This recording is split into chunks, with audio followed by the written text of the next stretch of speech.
Rock this club down. Kaway-kaway sa mga nag-uulam ng ganito.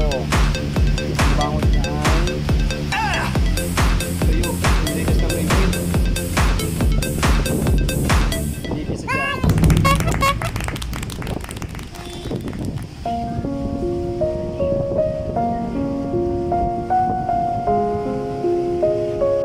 Habang masama ang panahon,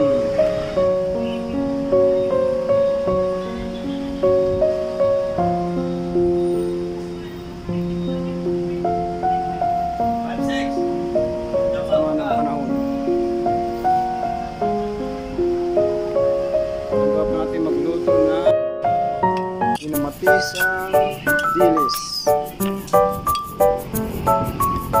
Pagkasasay ko masarap malasa yung kamatis niya. Finishing product. Yun na po siya. Wow!